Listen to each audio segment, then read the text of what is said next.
Acha, o Thales, esses depoimentos simultâneos, né? Essa estratégia, como você falou, até do Alexandre de Moraes, que é uma estratégia que pode funcionar. Mas o silêncio, que também faz parte do processo de defesa, pode prejudicar o entendimento aí do que foi essa tentativa de golpe, ou faz parte do jogo.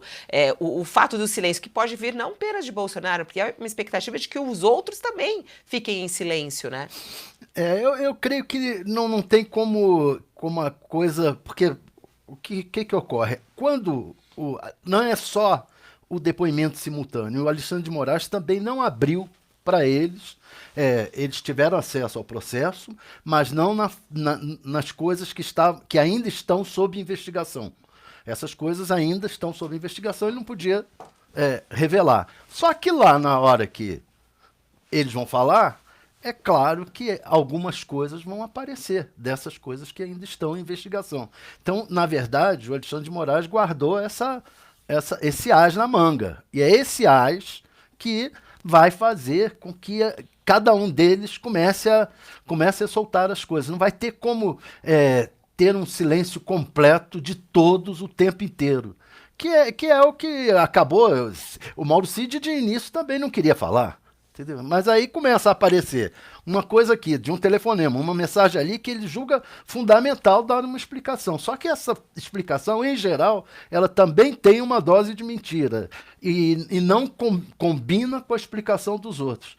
Quer dizer, eu acho que essa estratégia é uma estratégia que tem tudo para dar certo e tem tudo para ser mais problemática para eles, mesmo que eles tentem ficar calados. Porque na hora o cara aparece uma coisinha e o cara não quer deixar de Agora, falar. é muito impressionante que o que eu mais recebo aqui é sobre a possibilidade de prisão de Bolsonaro, né? Todo mundo pergunta, será que ele vai ser preso, não vai ser preso? Qual é a expectativa para isso? Ontem Bolsonaro falou sobre isso. Ele deu uma entrevista a um blogueiro, o Esmael Moraes, e nessa entrevista, Bolsonaro disse, abre aspas, não podemos continuar vivendo aqui naquele impasse.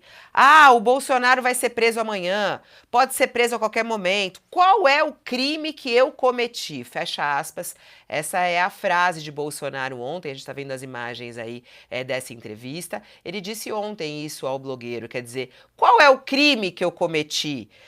Fica tudo nesse impasse, a gente não pode viver nesse impasse. Ele tem pavor de ser preso, né, o Josias? Ele já falou isso, né? Ele já falou que É. preferia, de repente, até morrer do que ser preso, não é? Ele disse que só haveria três hipóteses, né? A eleição dele, ou a prisão dele, ou a morte. A eleição ele já não obteve. A morte está aí, vivíssimo. Então, resta a prisão. Né? E ela não virá agora, mas ela virá. E ele sabe que virá. Então, o Bolsonaro está fazendo o jogo que mais convém a ele. Porque ele se diz inocente. Agora, se tornou um inocente sui generis. Porque qual é o desejo do inocente? É de aproveitar todas as oportunidades que surgem para que ele demonstre a sua inocência. E hoje surgiu a primeira oportunidade, que é um depoimento à Polícia Federal, que o acusa de ter tentado um golpe. Então, ele teria uma oportunidade fantástica para demonstrar que é de fato inocente, mas ele opta pelo silêncio e marca para dias depois, domingo, uma manifestação na Avenida Paulista, e ali ele diz que fará a sua defesa. Então, qual é a diferença do depoimento na Polícia Federal, onde ele vai silenciar, e do caminhão de som que vai à Avenida Paulista, onde ele diz que fará a sua defesa? A diferença é que, no depoimento da Polícia Federal, ele precisa lidar com fatos, ele precisa apresentar fatos. Em cima do caminhão de som, ele vai expor os seus fatos, que não são os fatos verdadeiros. Ali, ele precisaria demonstrar, para que fizesse algum nexo à estratégia, que ele se diz perseguido. Então, ele teria que demonstrar que existe um complô da delação do Mauro Cid, com o vídeo que expôs a reunião dele com os ministros, na qual ele expôs a trama do golpe, e uma dúzia de áudios e troca de mensagens com conversas vadias entre ele e os seus cúmplices. Né? Ele não vai conseguir demonstrar isso em cima do caminhão. Então ele joga a sua versão, ali ele não precisa de fato. ele precisa da empulhação. Essa já está pronta, né? Então ele só nega a versão dele à Polícia Federal, o que convém, ele vai ouvir depois a opinião de todos os que já depuseram, vai conhecer o que ainda está escondido na parte sigilosa do inquérito, ele constrói uma versão. Mas ele já sabe que está prestes a ser condenado. Ele sabe que está na trilha da condenação. Então ele está tentando criar um ambiente político para se apresentar como grande vítima. No caso dele, o Lula tentou essa mesma estratégia, mas o Lula foi julgado na primeira instância e conseguiu a revisão no Supremo Tribunal Federal. O Bolsonaro já está sendo julgado no Supremo.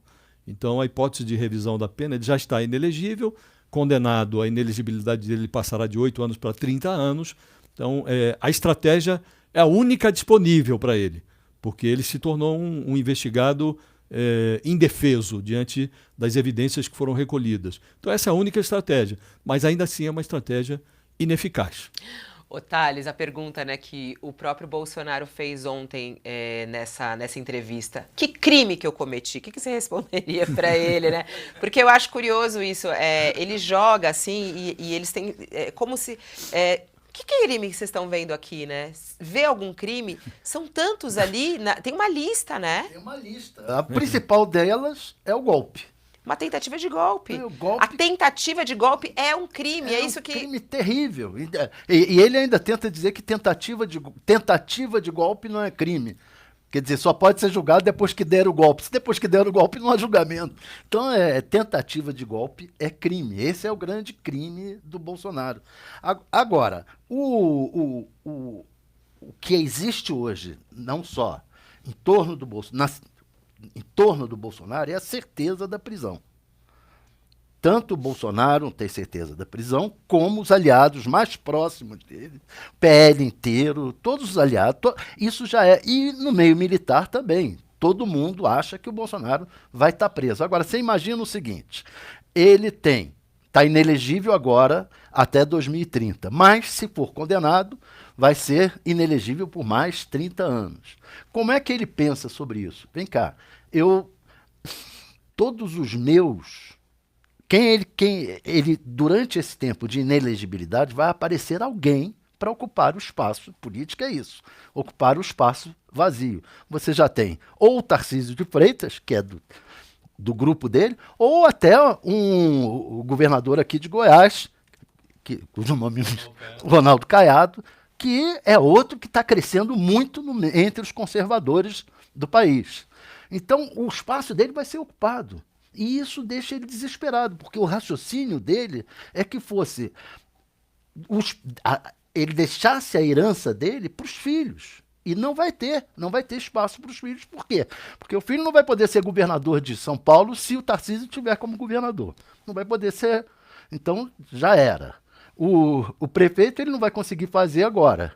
Então, já era. E não volta mais para o poder. Então, o pior não é a prisão. O pior é o desespero de não ter futuro mais como chefe político, como comandante político. Como líder. Mas... E nem herança para dar. É isso que está deixando o Bolsonaro tão desesperado. Porque a prisão nem é tão ruim assim. É o que eles tentam demonstrar que não existe, né, Otário?